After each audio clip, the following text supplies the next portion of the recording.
आपके कितने नंबर थे? आप दिए ही नहीं थे। हाँ, आपके?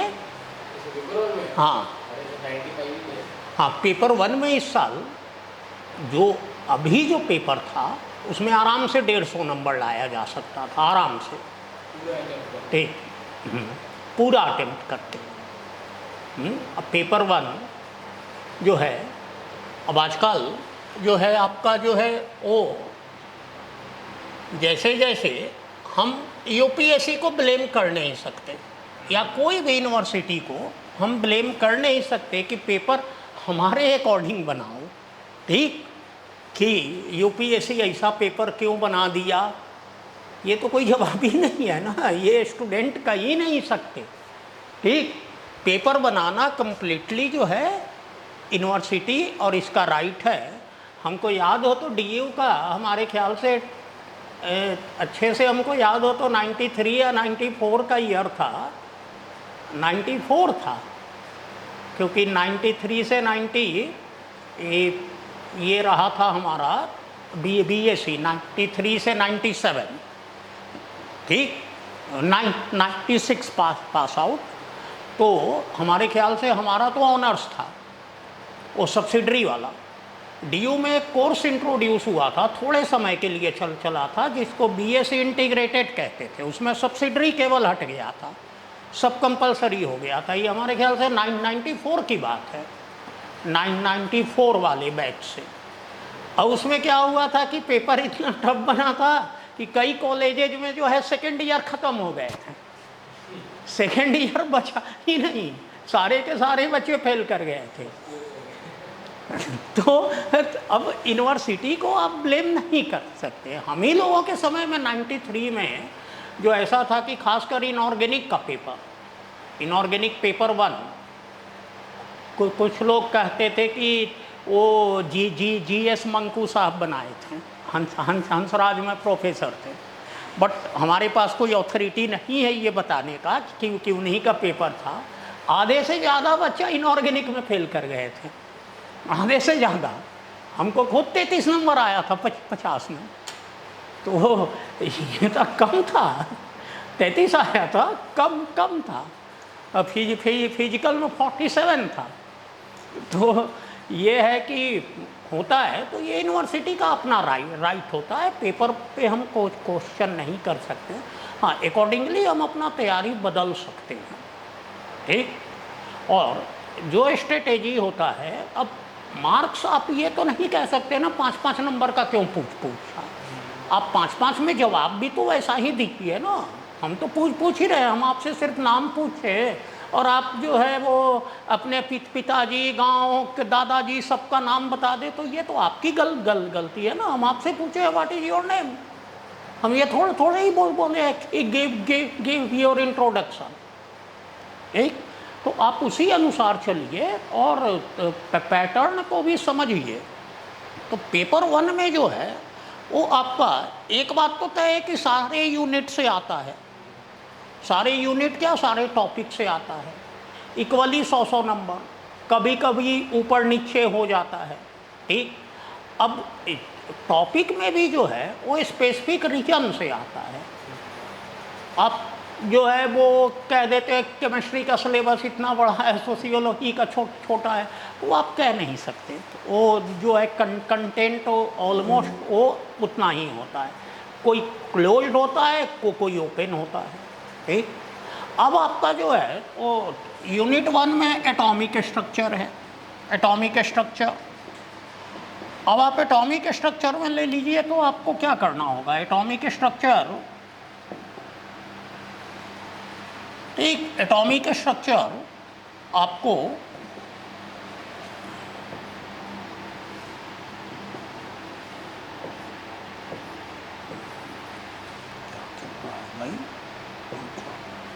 एटॉमिक स्ट्रक्चर में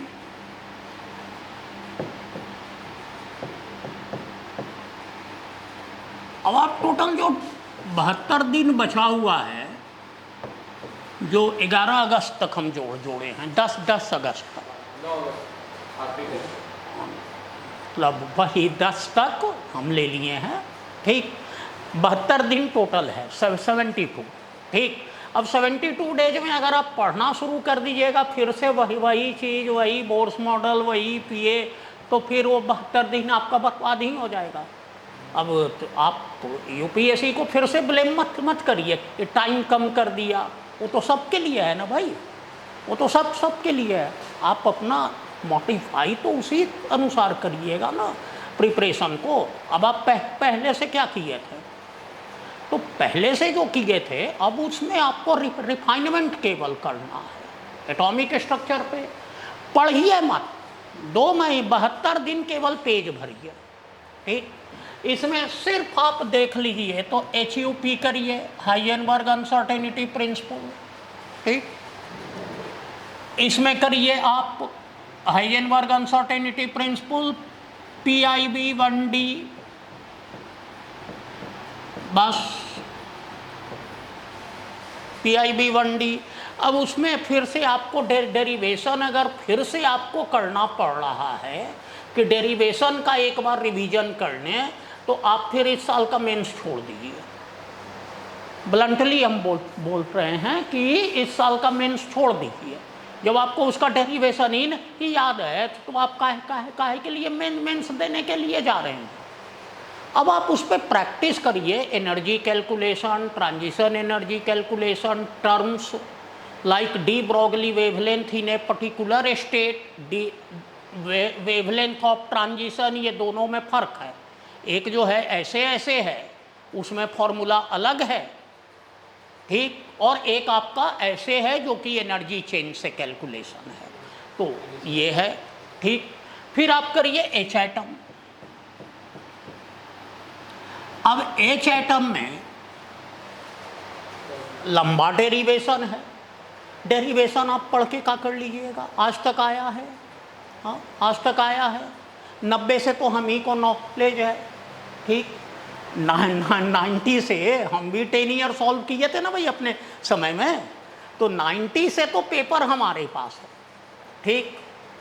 90 से लेकर अभी तक तो आया नहीं है डेरिवेशन, आगे कहाँ से आ जाएगा, आ जाएगा नहीं आएगा। वे इक्वेशन लिखना, इक्वेशन को सेपरेट करना, यही आता है, अब तो वो भी नहीं आता, ठीक। 1s2s2p ऑर्बिटल का आपको वेव फंक्शन याद रखना है बस।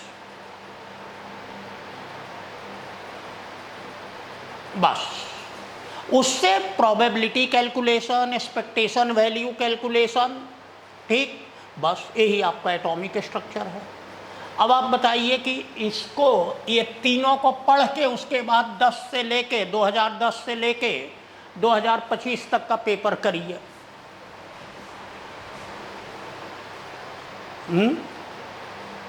अगर एक सवाल भी छूट जाए तो बताइए, ठीक। केमिकल बॉन्डिंग क्रूशियल है, इसमें हम ये नहीं कहेंगे कि आप सेलेक्टिव जाइए, बट कुछ चीज़ें हैं जो कि जनरल है। अगर आपको वो चीज़ें नहीं पता है फिर तैयारी ही काहे को कर रहे हैं, फिर तो सही है कि प्री में ही ना हो, हाँ। तो केमिकल बॉन्डिंग जो है उसमें अब आप आयोनिक बॉन्ड में दो ही चीज़ें हैं, BHC BLE, बस यही दो पे फोकस करिए। Born Haber cycle, bond length equation, born Haber cycle extend कर दीजिए सॉलिबिलिटी के लिए भी, आयोनाइजेशन पोटेंशियल के लिए भी, ठीक, आप आराम से कर सकते हैं। डायग्राम पे फोकस करिए, डायग्राम पे फोकस करिए, जैसे H2 H2+, H2-, ये क्या पूछ दिया, इसका डायग्राम, पोटेंशियल एनर्जी डायग्राम। अगर आपको इतनी भी बुद्धि ना है भाई, बॉन्ड ऑर्डर कैलकुलेट किए ना भाई, ये है बॉन्ड ऑर्डर 1, ये है 0.5, ये है 0.5, लेकिन स्टेबिलिटी इसका ज़्यादा है क्योंकि इसमें एंटी बॉन्डिंग में इलेक्ट्रॉन है। तो जब स्टेबिलिटी कम होगा तो बॉन्ड लेंथ बढ़ेगा ना, बॉन्ड एनर्जी क्या होगा, कम होगा ना, तो पोटेंशियल एनर्जी डायग्राम बनाइए ना भाई। आपको कहाँ से वो कह रहा है कि आप एकदम से जो है वो ले आइए। आपको क्वांटिटेटिव बनाने को कहा गया है ना, क्वांटिटेटिव तो नहीं बनाने को कहा गया है। तो बस बॉन्ड-लैंडे इक्वेशन, अगर आपको ए और मैटलक कांस्टेंट और एन की वैल्यू नहीं है तो आप सीधा पोटेंशियल एनर्जी कैलकुलेट करेंगे कूलम्ब्स लॉ से, सीधा कैलकुलेट कर देंगे, कोई उसमें दिक्कत नहीं है। एक सवाल था हम उसके इसमें क्या कहा जाता है आपके डीपीपी में ही था KF का, जो हम भी छोड़े थे एक बार। कौन? नहीं, नीचे ही जाएगा। तो ये BLE और ये बस, और तो आयोनिक बॉन्ड में है नहीं। अब BLE पे पूरा जाइए ना, पोटेंशियल एनर्जी डायग्राम तो स्टार्ट करिए। केमिकल बॉन्डिंग स्टार्ट करते समय ही हम 6 केसेस बताते हैं डायग्राम में। तो ये है कोवैलेंट बॉन्डिंग में वेस्पर थ्योरी और शेप ऑफ मॉलिक्यूल को आप इतनी बार कर चुके हैं, अब उसको दोबारा करके टाइम वेस्ट करना, मज़ा तो आएगा कि पढ़ा हुआ चीज़ पढ़ने में बड़ा मज़ा आता है, क्योंकि आपको समझ में आता है ना, वो खूब मज़ा आता है। तो ये कर लीजिए। उसके बाद आप जो आ जाइए एमओ थ्योरी पे आ जाइए। एमओ भी सिंपल मॉलिक्यूल का आपको आता है, CONO, HF, LIF, LIH, ठीक। और इस पे आ जाइए LIH और एक और आपका CN, OF भी ले लीजिए। बस इतना करिए,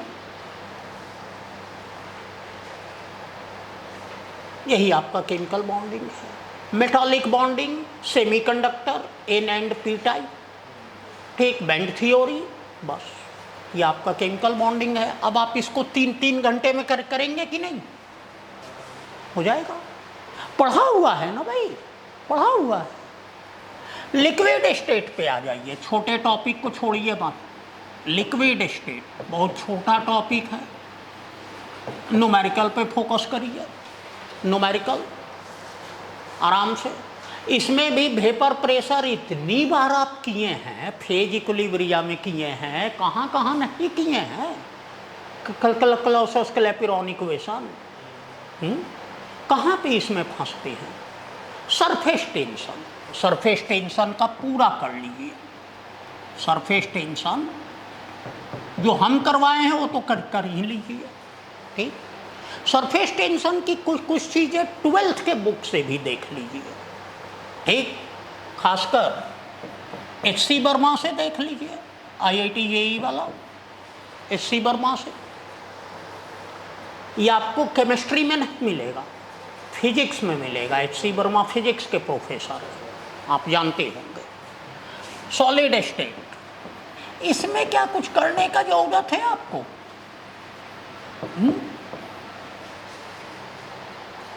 नहीं, वो तो हम क्लास में ही करवाए हैं, वो तो हम करवाए हैं, वो तो हम कहते हैं जो हम करवाए हैं वो तो ठीक है। हाँ, पैरा कोड लिख लीजिए अलग से, पैरा कोड हमारे ख्याल से ही आएगा इस बार एसीटोन का। हाँ, एसीटोन का आएगा कि इतना इतना सरफेस टेंशन है, ये है, पैरा कोड निकालो, ठीक। तो ये सॉलिड स्टेट में आपको दिक्कत आती है, experimental method, powder method, powder method, बस। और कहीं पे कोई दिक्कत आएगा? डिफेक्ट में आता है, खासकर मेटल एक्सेस डिफेक्ट और मेटल डेफिशिएंसी डिफेक्ट जो है। मेटल एक्सेस डिफेक्ट में आपको दिक्कत आती है कि ये हीटिंग करने से होता है। अब हम आपसे पूछ रहे हैं कि जिंक ऑक्साइड को हीट किए तो सेमीकंडक्टर बन गया और कूल किए तो सेमीकंडक्टर प्रॉपर्टी लॉस हो गया। अब आप आके कहते हैं ये क्या पूछ दिया? अरे वो वही पूछा है, मेटल एक्सेस डिफेक्ट। तो ये है, बस ये है आपका यूनिट 1। Unit 2 gaseous state.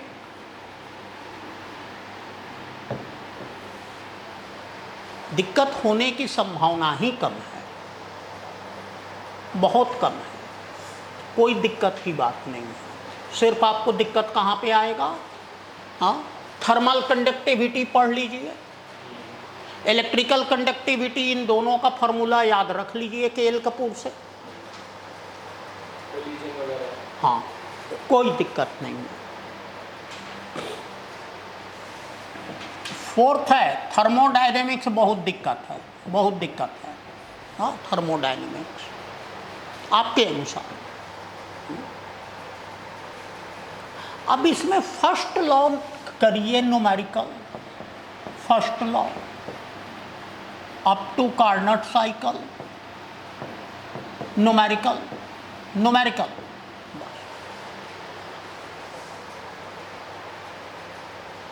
अगर न्यूमेरिकल आपको आता है तो फार्मूला भी आता है, अब फार्मूला अगर आता है तो डेरिवेशन भी आता है, क्योंकि कोई बहुत बड़ा लौकिक तो है नहीं, बहुत बड़ा लौकिक है नहीं फार्मूला में। निकालिए तो adiabatic work is P2 V2 minus P1 V1 divided by gamma minus 1, निकालिएगा।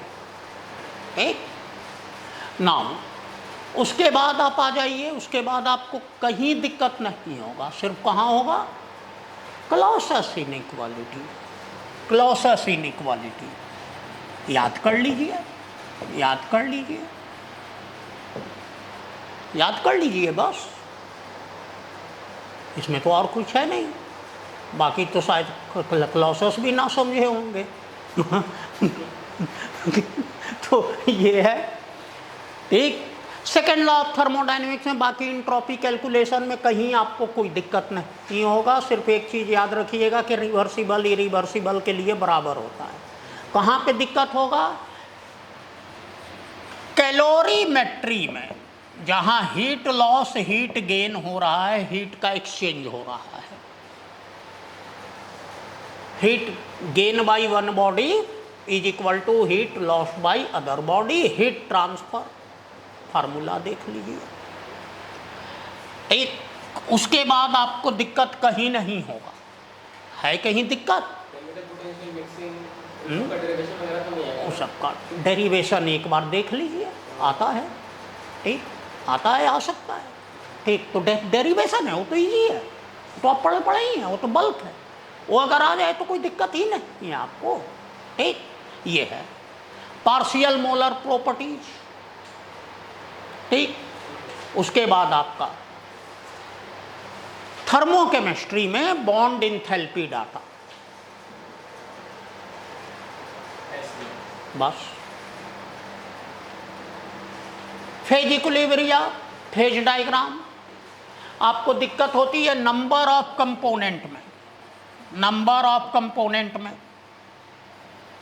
Number of component में दिक्कतें हैं, पीएसपी का सवाल कर लीजिए, बस। आ भी नहीं रहा। यह आपका यूनिट 2 है। यूनिट 3 इलेक्ट्रो,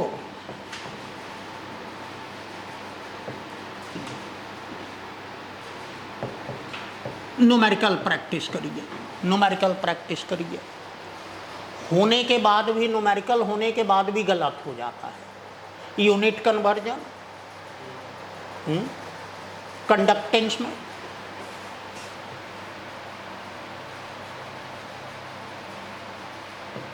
यूनिट कन्वर्जन पे ध्यान दीजिए। Conductance, molar conductance, equivalent conductance, उससे जो सॉल्युबिलिटी प्रोडक्ट वगैरह निकालते हैं वो सभी। Transport number, molar conductance eight infinite dilution और आयोनिक मोबिलिटी, इनका जो रिलेशनशिप है इस पे ध्यान दीजिए। ट्रांसपोर्ट नंबर डिटर्मिनेशन के 3 न्यूमेरिकल हैं पीएसपी में। हिटॉर्प से 2 न्यूमेरिकल हैं आपका मूविंग बाउंड्री मेथड से, दोनों कर लीजिए, 5 कर लीजिए।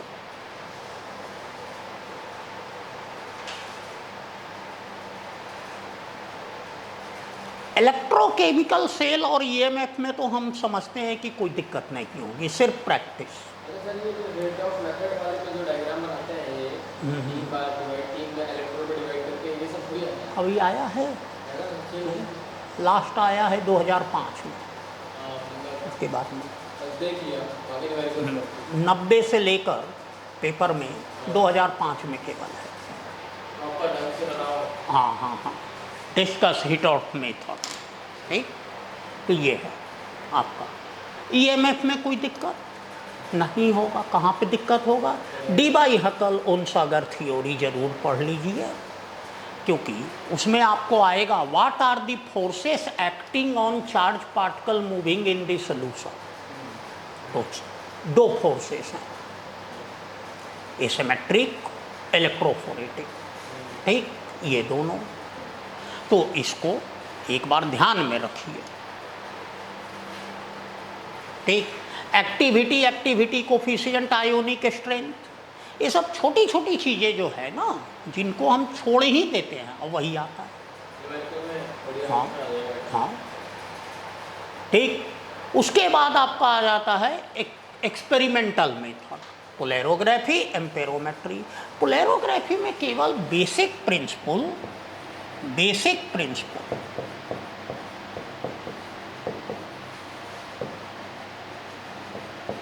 Dropping mercury electrode assembly, advantage disadvantage, ठीक।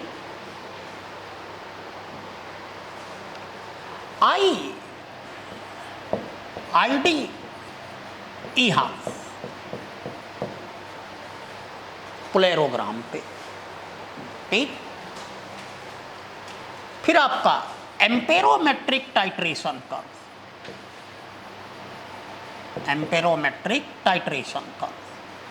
टाइट्रेशन कर्व तो आप कंडक्टोमेट्रिक भी देख लीजिए, पोटेंशियोमेट्रिक भी देख लीजिए, ठीक। ये आपका इलेक्ट्रो है।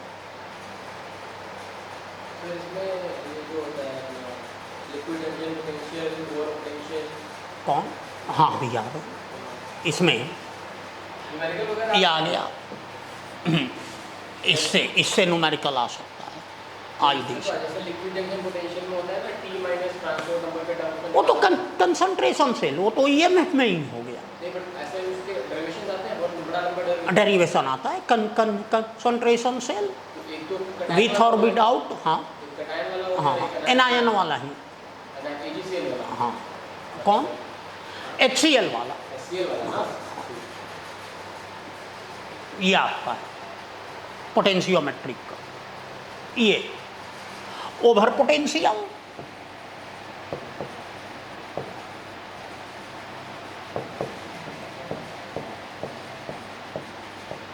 कोरोजन, ये मतलब आप समझिए तो इलेक्ट्रो में या तो आगे वाला या तो सबसे पीछे वाला सिलेबस का, यही दो हैं जहाँ से क्वेश्चन आ ही रहे हैं, ठीक। तो ये बाकी बीच से अगर आता है तो 12th का है, तो आप खूब किए हैं IIT JEE करते समय, इक्विलिब्रियम कांस्टेंट डिटरमाइन करना, pH डिटरमाइन करना, तो आप खूब किए हैं। इसमें थ्योरेटिकल क्वेश्चन तो नहीं आएगा ना, ऐसे टाइप ऑफ इलेक्ट्रोड बताओ, गैस बताओ, ऐसा नहीं बताओ, आता है। नाउ काइनेटिक्स में numerical, order determination, relaxation method,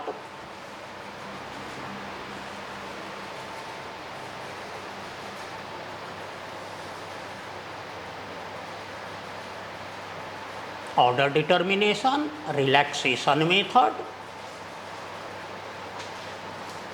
और तो कुछ है ही नहीं। Activation energy, collision theory, delta G वगैरह। हाँ, ट्रांजिशन स्टेट थ्योरी, न्यूमेरिकल। अगर थियोरेटिकल आता है तो flash photolysis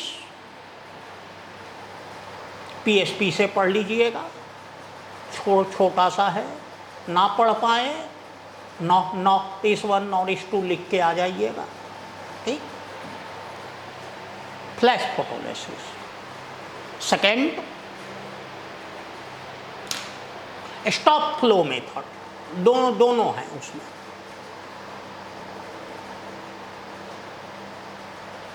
collision and transition state theory,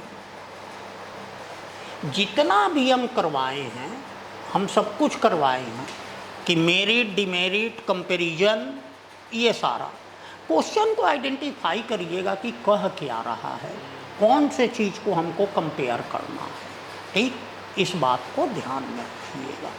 ठीक, तो मूल तो वही है, नोट्स में जितना करवाया हुआ है, उसके बाहर जो है वो आप ध्यान रखिएगा कि कितना क्या हमसे पूछा गया है।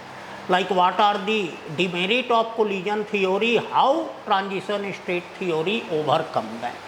तो एक एक डिमेरिट को आप अगर देखें तो क्या है कि collision theory only applicable to reaction taking place in gas phase, but transition state theory modified this to all state. ठीक, collision theory does not able to explain the steric factor.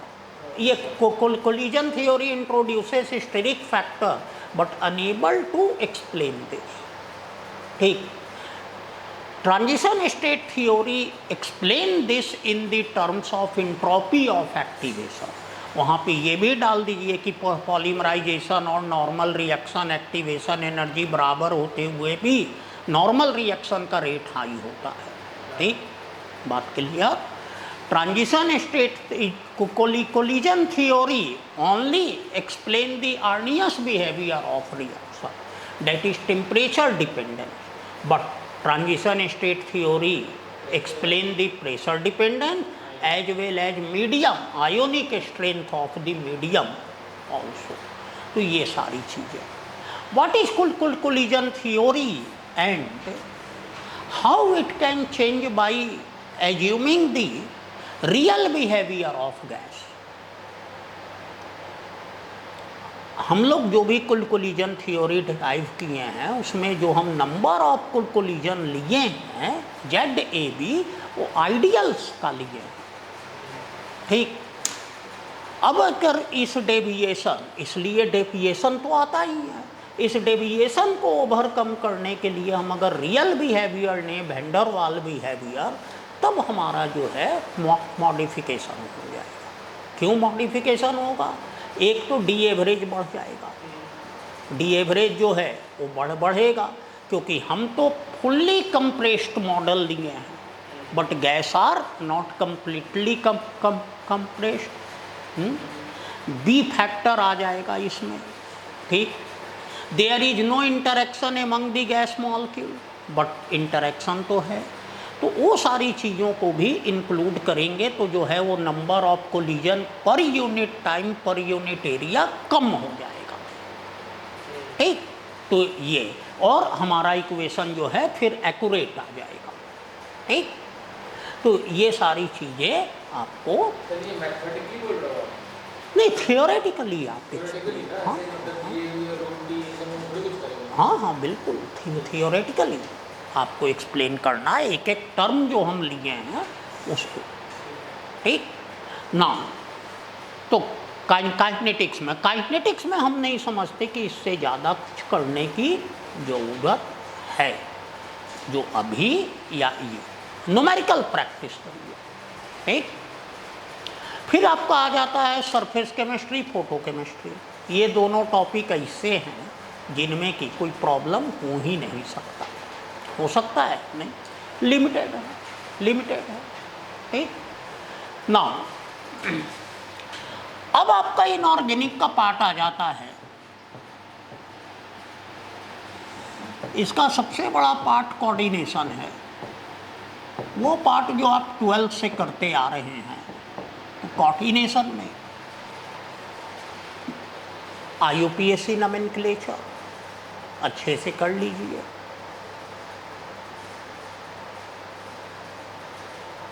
ठीक, VBT में कोई दिक्कत नहीं है, isomerism कर लीजिए, उसमें भी स्टीरियो ज़्यादा है। लेकिन एक बात का ध्यान रखिए कि डिटेक्शन ऑफ आइसोमर पे ध्यान दीजिए। डिटेक्शन ऑफ आइसोमर पे, कैरेक्टराइजेशन तो ठीक है, डिटेक्शन।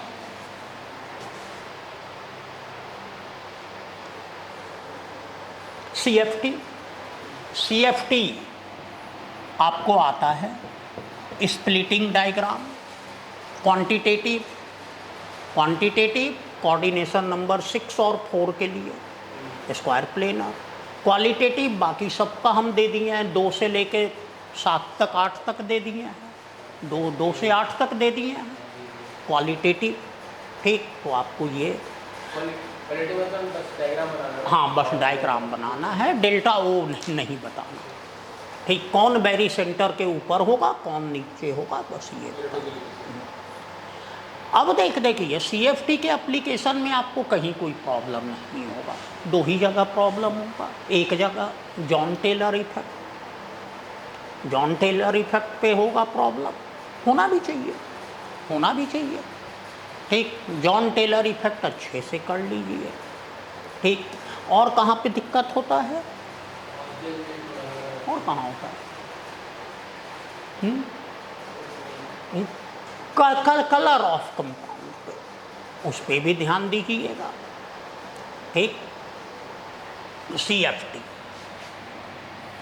एसीएफटी आज तक नहीं पूछा है, आज तक नहीं पूछा है क्या है, लेकिन एक चीज पूछा है, effect of delta O on pi bond formation, इसको देख लीजिएगा।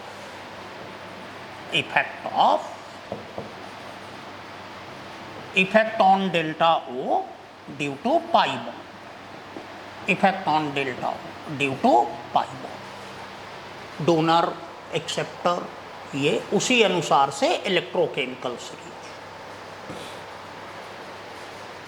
फिर आपका ऑर्जल डायग्राम देख लीजिएगा, ग्राउंड स्टेट टर्म सिंबल के साथ, D1, D9, D2, D7, D8, बस।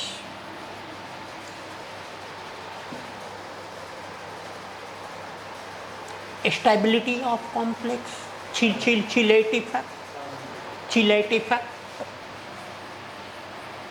रिएक्टिविटी, ट्रांस इफेक्ट,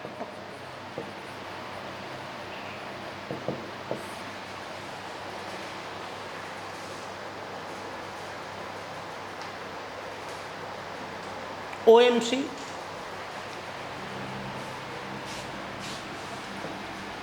जिसे salt,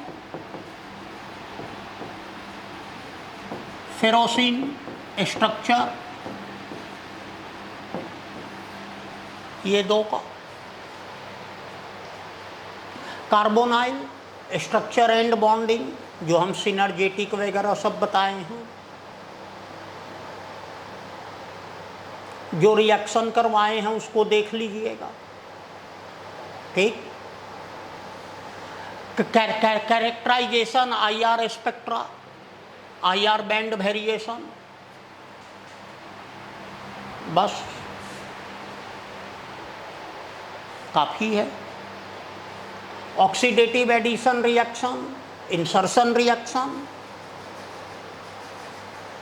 reductive elimination,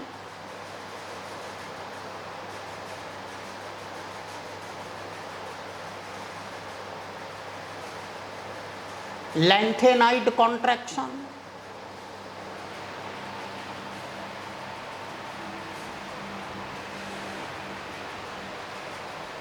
oxidation state,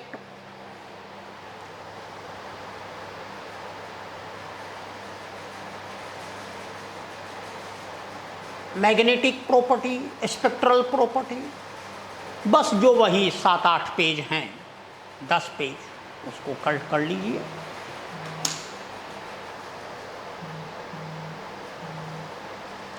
P block, silicon बोराजाइन, ठीक, फॉस्फोजीन, S4N4, बाकी जो रिएक्शन है।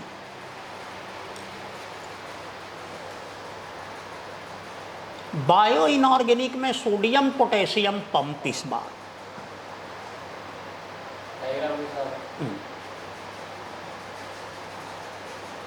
नाइट्रोजन फिक्सेशन फोटोसिंथेसिस, बहुत दिन का गैप हो गया है।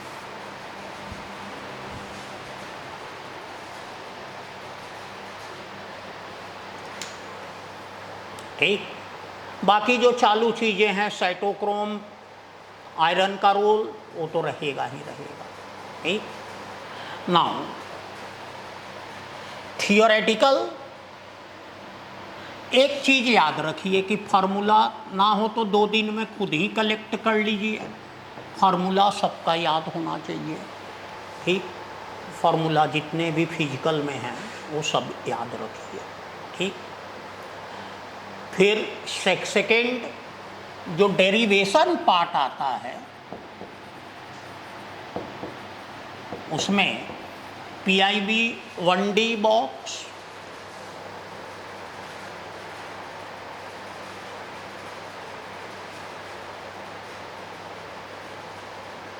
बॉन्ड-लैंडे इक्वेशन देख लीजिए ना भाई कितना लिमिटेड है। Bond-Landé equation,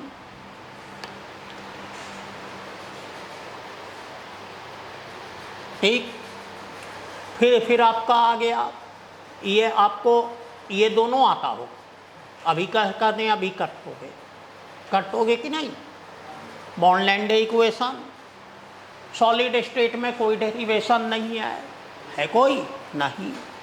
gaseous state, liquid state capillary formula numerical बनाते समय भी करते हो, दिक्कत ही नहीं है।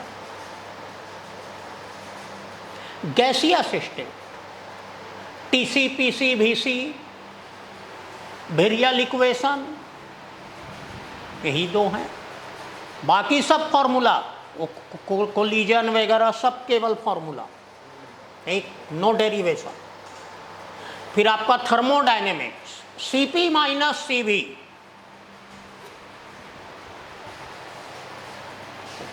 डेराइव हमको तो लग रहा है इस बार पूछ ही देगा कि R1 + A/RT भी करिएगा तो, हाँ इसको करिएगा फॉर वैन डर वाल गैस। एक ये CP माइनस CV का पेरेंट फॉर्मूला हमेशा याद रखिए, उससे सब हो जाएगा। ठीक, CP माइनस CV, उसके बाद जो न्यूमेरिकल वाला है एडियाबेटिक प्रोसेस वगैरह, वो तो डेरिवेशन थोड़ा ही है, वो तो न्यूमेरिकल का पार्ट है भाई। PV power gamma is equal to constant, ये तो डेरिवेशन है ना भाई, आपको तो याद रखना है ना। तो इसको हम डेरिवेशन मानते नहीं। ठीक, ये तो आपको जानना चाहिए। ठीक, मैक्सवेल, गिब्स-एमोल्ज,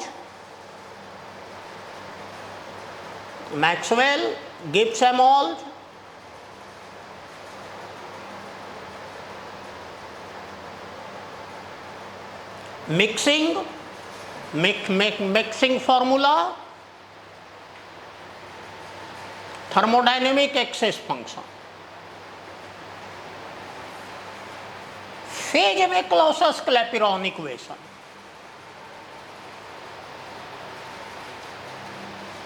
गिब्स फेज रूल, बस।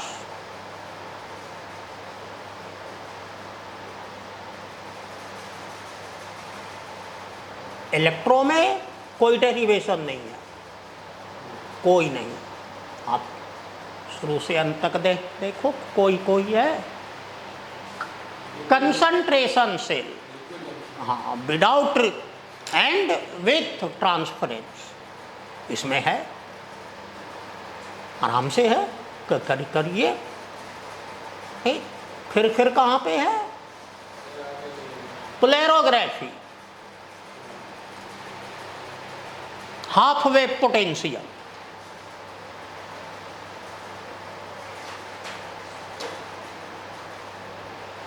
काइनेटिक्स। अब रेट लॉ डेरिवेशन नहीं है, ठीक, वो तो आपको करना ही करना है। Transition state theory, collision theory, rate law तो रेट लॉ है, तो आपको करना ही करना है। सरफेस लेंगमेयर, बीटी, ट्रांजिशन स्टेट में इफेक्ट ऑफ आयनिक स्ट्रेंथ वाला जो होता है, हाँ गामा ओमा के टर्म, हाँ हाँ हाँ हाँ हाँ, उसको करिए तो 15 नंबर में आ सकता है। ठीक, बस इतना आपका डेरिवेशन है। ठीक, कितने हो गए भैया? बमुश्किल 16, बमुश्किल 16, काउंट करो।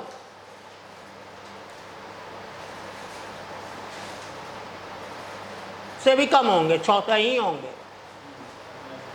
15 है ना, एक कौन छूट गया? सरफेस में बीटी वगैरह हाँ, बीटी लिख पाए है ना, बीटी लैंग्वेयर। तो पूछ ही दिया सर, हाँ, बीटी डेरिवेशन है नहीं। अब अगर स्टेडी स्टेट अप्रोक्सीमेशन को भी डेरिवेशन मानिएगा तो अलग बात है, वो आपकी समझदारी है। क्वेश्चन ऐड करने वाला है ना। हाँ, वो तो क्वेश्चन है, वो थोड़ा थोड़ा ही आपका डेरिवेशन है। तो ये आपका है डेरिवेशन। न्यूमेरिकल प्रैक्टिस करिए, छोटे टॉपिक को इग्नोर ना करिए। Solid state, liquid state, liquid state, solid state, gaseous state. ठीक, फिर आपका इधर आ गया फोटो केमिस्ट्री, इधर आपका आ गया सरफेस केमिस्ट्री, इधर आपका आ गया 3 2 5 हो गए ना, छठा फेज इक्विलिब्रियम। इन सभी के न्यूमेरिकल्स अच्छे से, न्यूमेरिकल इनमें बड़े टॉपिक में तो करते ही हैं, छोटे टॉपिक को इग्नोर मत करिए, क्योंकि इससे 125 से 145 नंबर होता है। ठीक, ज़्यादा इनमें चमकाने की भी ज़रूरत नहीं है कि राइटिंग अप्रोच, और इसमें नंबर भी 70% आता है। अगर 300 पार करना है तो इन टॉपिक्स को कभी मत छोड़िए। ठीक, बड़े टॉपिक का न्यूमेरिकल तो है ही है, वो तो हम साथ साथ ही बता दिए कि कौन कौन सेक्शन से करिए। ठीक, तो ये न्यूमेरिकल वर्सेस थ्योरी में न्यूमेरिकल को ज़्यादा फोकस करिए, थ्योरी को थोड़ा सा कम करिए। ठीक, न्यूमेरिकल वर्सेस 5 नंबर अभी से ही आप इस बात को प्रैक्टिस करना शुरू कर दीजिए, 15-20 में कोई फ़र्क नहीं है। ठीक, 5 नंबर फार्मूला न्यूमेरिकल सॉल्व कर दीजिए, या थ्योरी है तो डेफिनेशन, शॉर्ट समरी। 15 नंबर में फुल डेरिवेशन। ठीक, न्यूमेरिकल है तो फार्मूला का फुल डेरिवेशन, ये जनरली इंटरनल एनर्जी वगैरह कैलकुलेट करने से होगा। तो फुल डेरिवेशन कि internal energy is a state function of T and भी वैसे ही। ठीक, उसके बाद आपका स्ट्रेंथ। अगर आपका थ्योरी है तो ऐसे राइटिंग, जैसे आप ऐसे राइटिंग करते हैं, इंट्रोडक्शन, बॉडी टेक्स्ट, उसके बाद समरी। मतलब जो 5 नंबर में हटाए हैं बॉडी टेक्स्ट, इंट्रोडक्शन और ये ले आए हैं समरी, वो यहाँ पे आपको डालना पड़ेगा। 10 मार्क्स में आपको इंट्रोडक्शन और समरी तो होगा, बॉडी टेक्स्ट का प्रेसी करना है।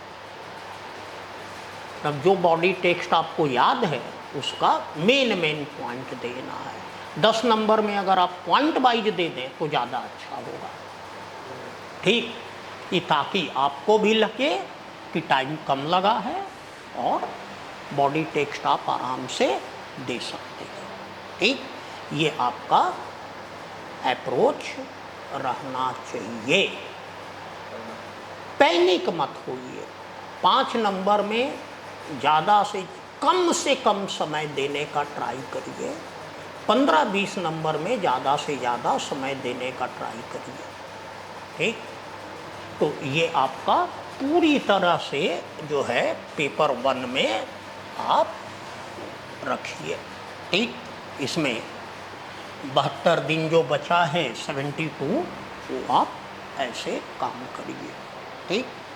फिर जैसे आप टेस्ट को 14 से लो, है ना, जिसमें अपना अप टू थर्मोडायनेमिक्स आ रहा है ना, उसके बाद अप टू इकोनॉमिक, तो अगले 15 दिन जो 15 दिन तक निकल जाएगा, लगभग का टेस्ट होगा उसके आसपास ही रहेगा,